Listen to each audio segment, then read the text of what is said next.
Right, well, hello everyone. Welcome to the first assembly of the new half term. I hope you all had a lovely half term break. It's great to have everybody back in school again. Hopefully, I am recording this before the half term holiday, so I'm hoping that everyone's back in school at this point. Anyway, our assemblies this week are going to be all about Proverbs and wisdom.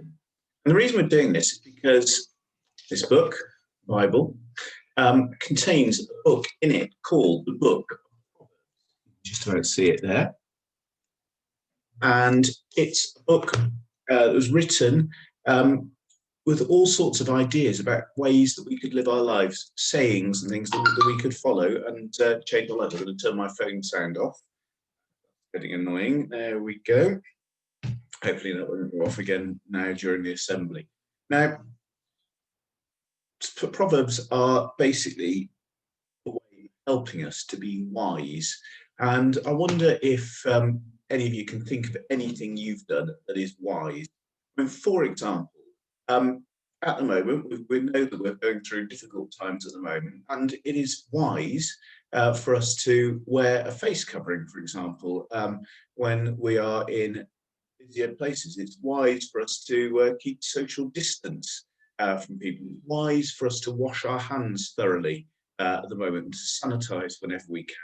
All of those things are advice that we're given, but we know it's wise to follow that advice. The first few verses of the book of Proverbs say this. So it's the Proverbs of Solomon, son of David and king of Israel. Well, Solomon was known for being really wise. It says, here are proverbs that will help you to recognize wisdom and good advice and understand sayings with deep meaning. They can teach you how to live intelligently and how to be honest, just, and fair. They can make an inexperienced person clever and teach young people how to be resourceful. Well, that's pretty impressive, isn't it? If we can do all of those things with these proverbs, that would be amazing. And there are a lot of wise sayings in the world. One of the ones you may have heard is look before you leap. Now, I suppose you could say that that sort of means, if you're standing on top of a high wall, you might want to look down before you jump off it to make sure that it's safe to land. But actually, it's got a much, much deeper meaning as well. Because what it really means is that we need to think about the consequences of any action that we do before we do it. So, before we do something that could potentially be dangerous, before we do any action, we need to think about what those consequences might be. I mean, I know that sometimes on the playground, people might not really think before saying something to somebody that might actually upset them. If we just thought about it first, if we just looked before we left, then actually things might be a bit better. Now, I've got a story to tell you today that's all about consequences and wisdom and things like that. And there are two characters in it. One is Jack and the other is Joe. What I want you to do in your classes, I want your teachers to sort of split you in half so that one half is going to be cheering for Jack, the other half is going to be cheering for Joe. Okay?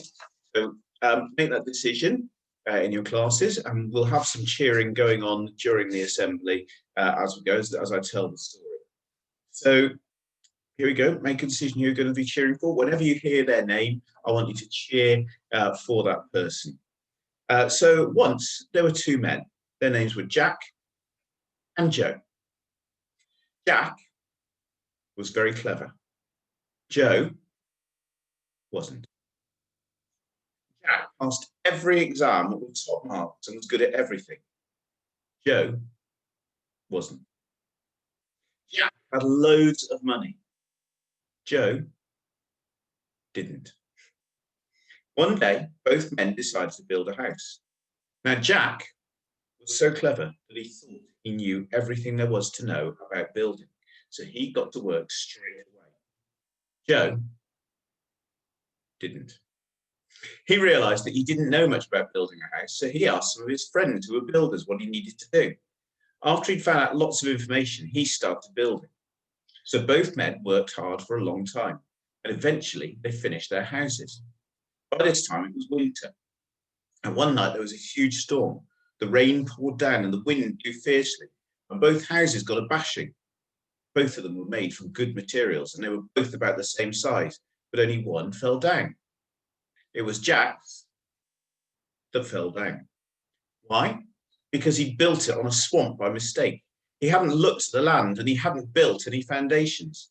Joe's, now you can hear Joe, people. Joe's didn't fall down because Joe had checked with other people. He had asked for help to get his house right, and he'd learned all about foundations. So you can see that being clever doesn't necessarily make you wise. Sometimes we all have to ask for help. We all need to listen to other people. Being wise is about making those right choices. It's about thinking before you do things. It's about taking advice from other people. So sometimes that can be quite hard for us to do, but it's an important thing for us to think about, trying to be as wise as we possibly can. I want you just to think about that and make sure that you try and think and follow advice so that you can be wise as well. Let's say a prayer now. Pray. Dear Lord, help us to be wise. Help us to ask other people for help when we need it. Help us to be good on the inside and not just on the outside. Amen. I'm going to stop my recording now, but hopefully this assembly will continue in a couple of minutes' time, because what I'm going to go and do now, I'm going to go and take my computer, and I'm hoping to be able to meet with our house captains and introduce them to you. Once we've done that, I'm going to then do our shout outs for the week, and we will then also have our team points for this week. So hopefully you'll hardly notice the change as I stop recording, but we're going to continue on from here. Okay, so you can see that I've now moved into the area outside the Year 6 zone. Sorry, I've got my mask on, but I've got to be, it's hard to, I've got to make sure that we keep the mask on, being wise, as we said earlier in the assembly. So I've got here our house captains to introduce you to. So I'm going to start, as they're the first nearest ones to me, with the red team. So if my red team captains can come out, make sure you're in front of the screen. Would introduce yourselves. Hello, I'm William Robertson, 6S, and I'm Jesse Archibald, 6S. Okay, brilliant, thank you, lovely to meet you. Let's have green next. Green next. Hi, I'm Elbright and I'm 6S. I'm William, 6S. Well done, thank you. Let's go for yellow next. Our yellow house captains. Here we go. Hello, I'm Francesca Warner in 6, and hello, I'm Joe Richards. Yes, fantastic, Joe. Thank you. Well remembered. And finally, our blue house captains. You're both on screen. Hello, my name is Henry Wilson from 6S. Hi, I'm Mariella Frieda from 6S. Okay, fantastic. Well done. So they are going to be collecting up team points each week. We're going to hopefully get them on screen each week as well to actually, when I do the announcements for team points. But we won't be able to do that this week because we haven't yet collected them. So the next thing you'll see will probably be shout outs, and then I'm going to be doing the team points after. Here we go. I'm going to pause the recording again. So I'm back in my office now. I hope you enjoyed meeting the team captains. Fantastic to see them. I have realised a bit of a problem with what I've planned there, because I'm doing this during the school day. The shout outs and the team points aren't ready yet, and I can't leave the Zoom recording going on forever. So actually, I think we'll have to leave our team points and our shout outs to an assembly later in the week. So sorry to spoil that for you, but that means you'll get this week's team points and shout outs will be done for Friday's assembly, and we'll make sure that means you'll only get then a couple of days before the next week's team points. But I think that's probably the best way of doing it. So I'm going to leave it there. I hope you have a lovely week. I'm glad you've had a chance to meet the house captains. Have a great week. Bye.